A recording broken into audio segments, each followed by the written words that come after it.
What's up guys, this is ScherBR talking, welcome back to my channel. In today's video, let's make a full review of the Romancing Festival Narwhal's Daghter banner.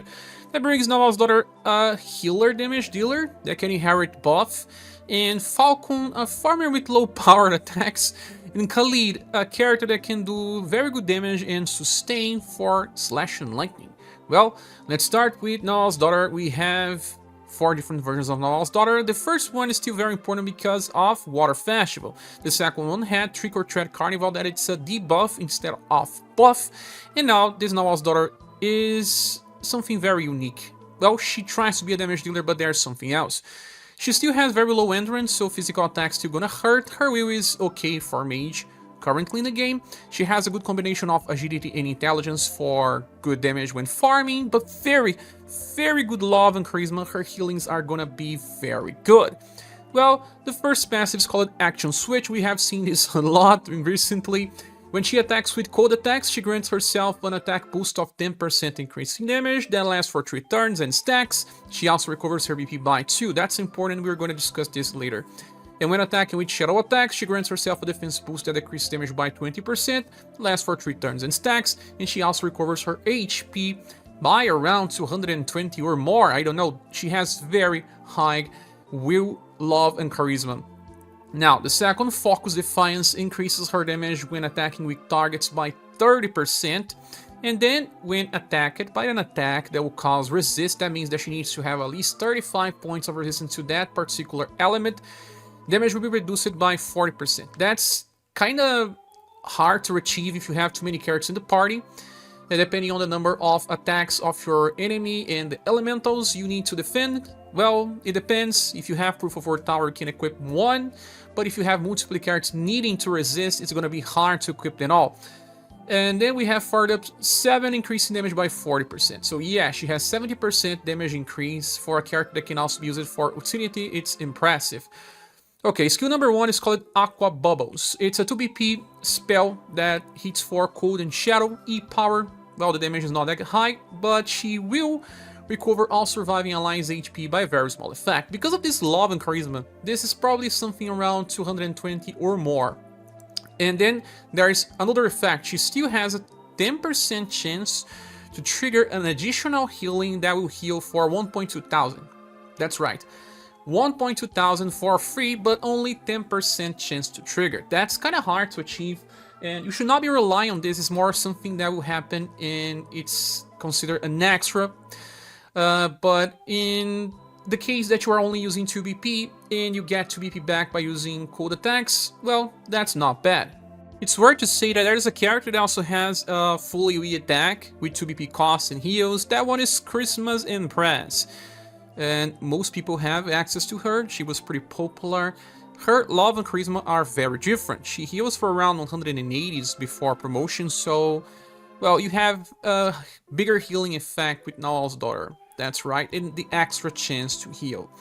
Now, the second spell is Ring of Life Plus. This uses 8 BP, also 2 LP. It recovers HP by around 1.5 thousand of all surviving allies, and also revives those that were dead. And it cleanses from all status ailments, so it's very nice to use on emergency if someone got charmed, confused, paralyzed. And then she will also remove all status debuffs applied to the team. But the status debuff cleanse happens in the end, so if you are fighting a boss like the current Toad that debuffs your love and charisma, if you take too much time to heal the party, that means that the heal effect will be very bad, but at least you cleanse. Then you can bring someone like Polka that has a delayed heal, and he will heal the party to fullest. So it still works. It's a very nice amplify. Ring of Life is also available on Mariah, on Undine, and also on Messurfing. Messurfing also has a cheap full AoE attack that can also heal the party, so they are pretty similar on this regard at least. So, but she needs inheritance in order to perform that. So this thing here is also comparable to another character that we just got, and that one is Witch's Daghter. She has a new style right now that has this skill called Sweet Smell. She will buff all status and then clear all debuffs as well. So she can actually use this every 2 turns on average. So she also does damage. It's a very nice character that will be useful for hard challenges. I believe this type of mechanic is a little more interesting because she's buffing and cleansing. Like I said, depending on the status that you are cleansing with Narwhal's Daughter, it may not get the full effect. But then, Ring of Life is a recover spell that revives, so that's that.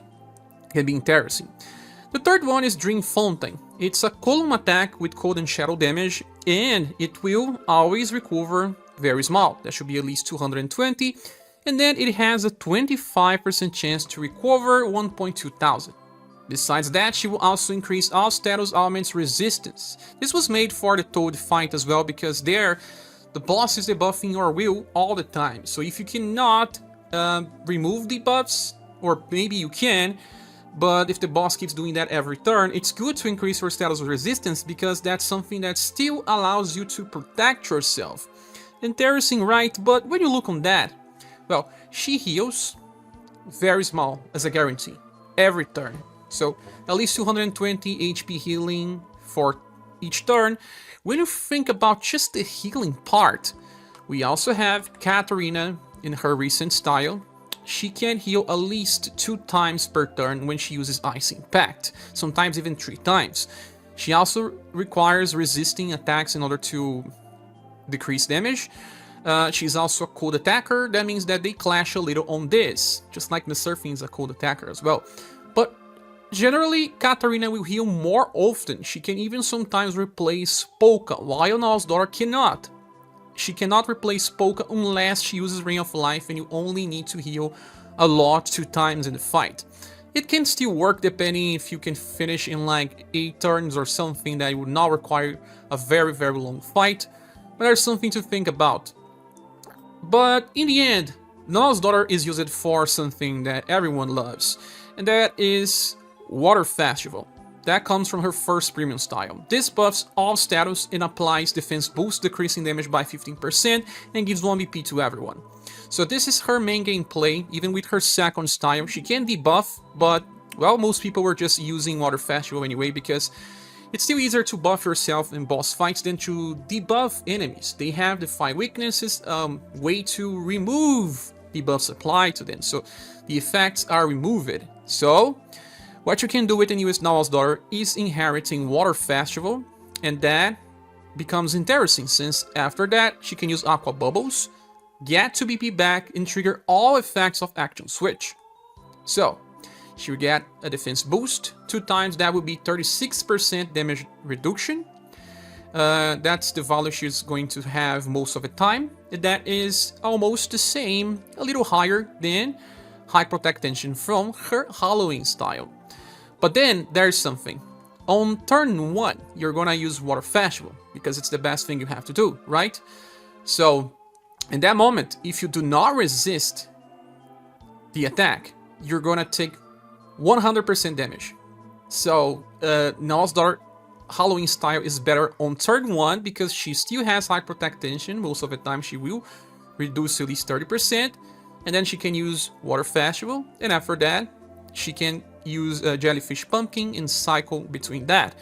While the newest version will have to use Water Festival on turn 1, then Aqua Bubbles on turn 2 makes more sense, and then she's going to trigger her defense capabilities, so you have to think about this as well. And when you're thinking about just Water Festival cycles, what you're getting here is a very small healing in between your Water Festivals. The BP cycle is still the same, it's just the free healing that is added. And you have to care about, you know, resisting damage, or just getting 2 defense boosts triggered so that you have at least 36% damage reduction. But, well, I don't think this is a very interesting upgrade in long term, because the skills Aqua Bubble and Dream Fontaine are not really that special. Dream Fontaine can be used for farming. Of course, S power is okay, but right now, with 70% damage passives, she may still fail to finish waves in events. Can kill waves in story mode, but story mode has 3 waves anyway, so you still need a second character to finish. So, although she has damage, she still does not become a real farmer. Although she gives more effects, it's not a real a definitive upgrade over Halloween Narwhal's Daughter. So it's an interesting setup, adds a little more, but it's still not enough, in my opinion. Well, still an interesting character. With an inheritance of Water Festival, she becomes good enough, will still be a Triple S style. In my opinion, without an inheritance, no, she's just an SS Plus character. Now, on JP, they have another version of Narwhal's Daughter. I believe it's 10 months away from Global. And this version has a free skill that debuffs Will. She also has a skill that applies morale down to targets and buffs all status to the party by 25%. It's kind of like the reverse effects of the current Rock Bouquet. She can also apply heat up to the party and defense up to herself. But there's one thing, I believe she's going to get buffs in Global, and she is already a character that can get more BP. So in the future, as a Water Festival utility character, I believe this will be the definitive version of Narwhal's Daughter. And you can kinda just skip the current because the skills themselves are not that important besides Ring of Life. But in the next Narwhal's Daughter, you still want Water of Life, so you cannot inherit 2 skills. Hence why I'm not summoning for this version, and I think it's easy to skip. The next character is Khalid, and I can say finally that Khalid has a very good style. 119% STR is very high. We have Gustav now with 120, but that's pretty close anyway. 105% agility is also nice when he is farming. He can farm and he can also be used on Remembrance. His endurance and will have the same values, 87% should be good enough. Well, when talking about passives, he has Sword Arcana 4, that increases damage at all times by 20% and under the 20 when attacking weak targets. The second passive is called Tornado Switch. Yeah, it's just like Action Switch, but a little different.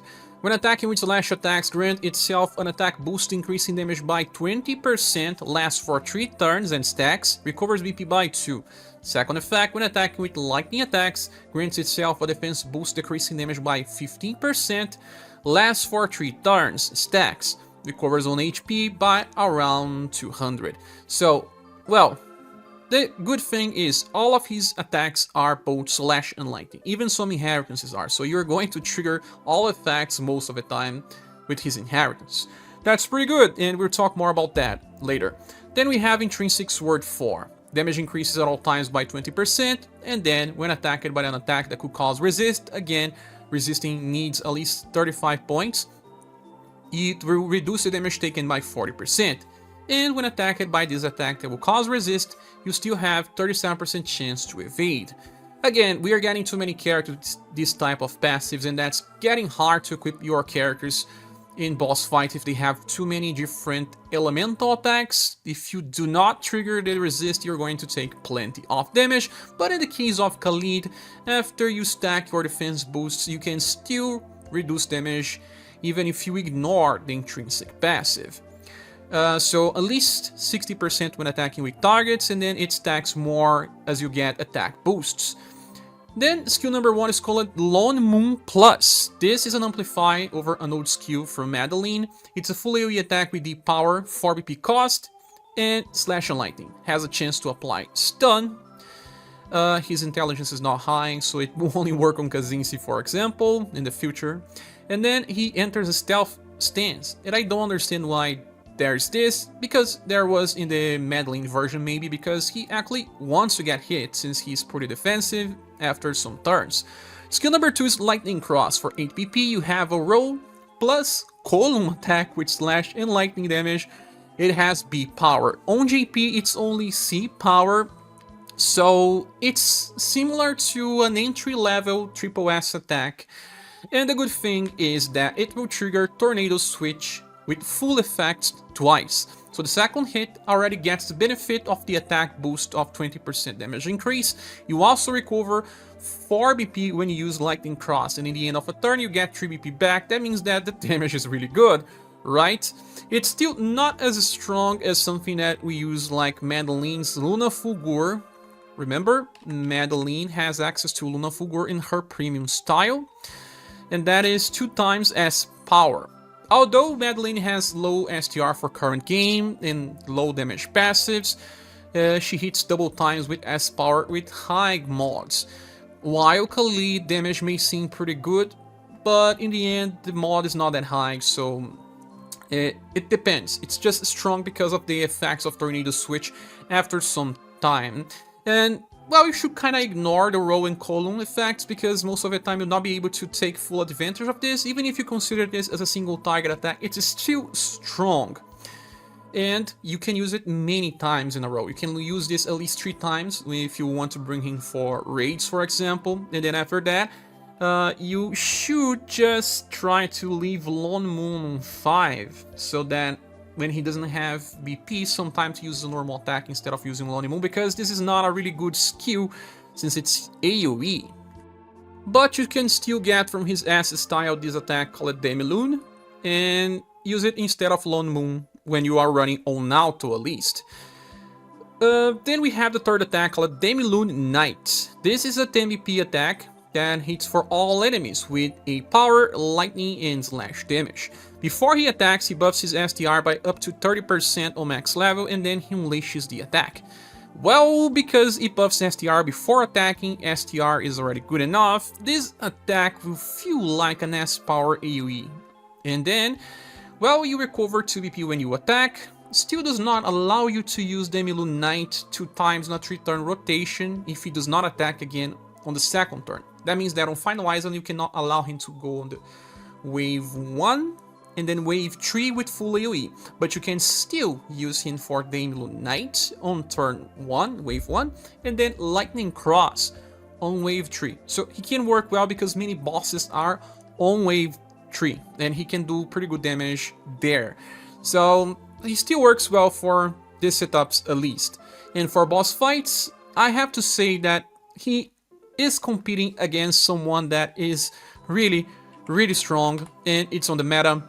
Silver, she has this UDX style where she can open with the Halloween skill called Acrobatic Thunder for lightning damage. If you have, well, Silver needs a lot of investment. You need 4 different styles for the full potential, but with Acrobatic Thunder you have lots of damage, and she chases with an attack that has both cold and lightning. So she will use an attack that feels like high and 4S damage, and then chase 2 times with C power that also has lightning. So Silver is also very defensive. She starts defensive. She does not need to trigger switch. That means that in the end her damage will be higher. That is for lightning, right? She can still do lots of damage for slash just by inheriting from her Platinum style Vandalize and get 2 chase attacks with cold and lightning. Even if she does not hit the weaknesses, the damage is still pretty high. But for those that could not make the full build of Silver, I believe that somehow Khalid will work well for you. And if you're having difficulty with Remembrance Sword battles, it's going to help as well. The thing is that we do have plenty of options for our swords. We have lots of healing because of characters like Polka, for example. So it's a character that works well. I don't see a very big future for Khalid because of the damage that he has access to. But there is at least one other cycle that you can get. Instead of using Demi-Lune Knight, if you have his first limited style, you can amplify Demi-Lune Burst. And this is a B AoE attack, and then he uses Demi-Lune Burst Echo that has S power. So if you have enemies with weak HP in a big boss, you can kill the minions with the AoE attack and then attack the big boss with the follow-up attack. Demi-Lune Burst Plus is 2 attacks. That means that you will also recover 7 BP in that turn. This will do a little more damage than your Lightning Cross. So it depends. Between 8 BP and 10 BP, Lightning Cross allows you to use it more often than the inheritance from his premium style. So you don't really need Demi-Lune Burst Plus, to be honest. You can just go and keep using everything that he already has. And the first inheritance that I said, Demi-Lune, comes from a tower style that everyone has access to as well. Then in the future he will amplify Tempest Moon. This will become a triple S attack, and he will enter an evasive stance instead of defense, and will counter with a lightning and slash attack. So if he counters, he also gets 2 BP back, trigger all effects as well. This will be interesting when the time comes. But it requires having access to this version of Khalid that's also premium, and it's a very bad style per se. It's all about inheritance. Anyway, but in the end, I think that Khalid works. It's not a bad style. It will receive an SS plus grade, but it's also very skippable if you already have silver. In my opinion, he does not add much to the team. And the last character is Falcon. He is a vagabond that also shares inheritances with Sparrow, a very good farmer that people still use up to this day. Well, he's a farmer again, with 120 dexterity, that's the highest value, and 115% agility. Well, you can see that he is just made to attack fast and do nothing else. His endurance and will are pretty bad, so on remembrance, he's gonna have some difficulty staying alive. Well, first passive Badly Insight Tree starts the fight with 13 BP, and all of his attacks become critical against aquatic, fish, plant, and insect. This means you find many of these in story mode, but also in some events. The second one, Engage 4, gives him an attack boost of 50% increasing damage that lasts for only one turn on the start of a round. Great Lethal Tension increases his damage by 30% at all times, and then another 30% when landing a critical attack. Okay, so what do we have here? 110% when attacking with critical, or just 80% when not. Remember that critical also adds another 20% in damage. Now, skill number 1 is Ice Arrows. This is the same skill as Robbing Liz. It's a full AoE attack with Piercing Cold that has a chance to buff the enemy's agility by up to 15% on max level. I have to say that this skill here is not really useful in a farmer. It's a very cheap attack that just doesn't add much, and he's not really a good debuffer. He does have some intelligence points, but again, he doesn't have resistance for hard challenges. The second skill, Double Ice Flower. This is a 2-hit attack with C power, and double hit with C power it's very similar to double S power, and it has critical damage against human. It's nice that you have an attack with similar double S power and 6 BP cost, but again, he's a farmer. Double S power. How many times will he be able to kill enemies? At least he can use this 3 times in a row, but I still don't think it's enough to solo a wave with 3 enemies. I mean, 1 in each wave, and they are bosses. You still have to bring a secondary character, and that kinda kills the purpose of a real nuker. The third attack is Aqua Viper Crash. It's a full AoE attack with 8 PP cost, Piercing Cold again, all of his attacks are Piercing Cold. It has B power 23 mod. 23 mod, B power. We are getting some characters with 8 power and 8 PP cost, but this character is locked in low powered attacks, even though he has high damage potential. You will need to craft a bow with critical damage against certain types and increasing critical damage in order to take full advantage of this character. But why would it matter? Why would you spend so much time crafting a bow for each type of enemy, or at least some that will add some different critical types to the character? The attacks are just not that good. You will not see big numbers. And remember, he can use Aqua Viper Crash 2 times, but not 3 times. He would not really work in farming scenarios. For story and in events, I wonder which types of events he can actually matter. Sparrow is a much better style because Sparrow gets BP when he kills targets. He can use Izuna, and then he kills Wave, then he can attack again with a very powerful attack, and he buffs status. Sometimes buffing status is even better than having damage passives. So I don't understand the real purpose of Falcon. He's a very badly designed character with weak skills and high numbers, but these high numbers does not translate in high damage. Sadly, Falcon is pretty bad, and he only takes an SS grade in the tier list, but that's just because he's a recent character. He's just gonna fall off in time, and it's super easy to skip.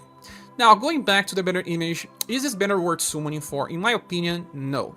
I have to be honest, it's only worth for people that don't have really good lightning damage dealers like Silver, especially some people that miss it out on Rock Bouquet. She's also a lightning damage dealer, and they will find some utility on Khalid.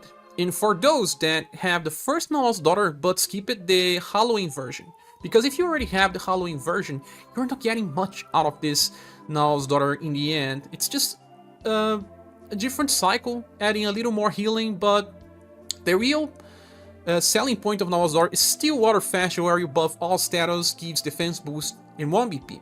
And Falcon is a very bad character in my opinion.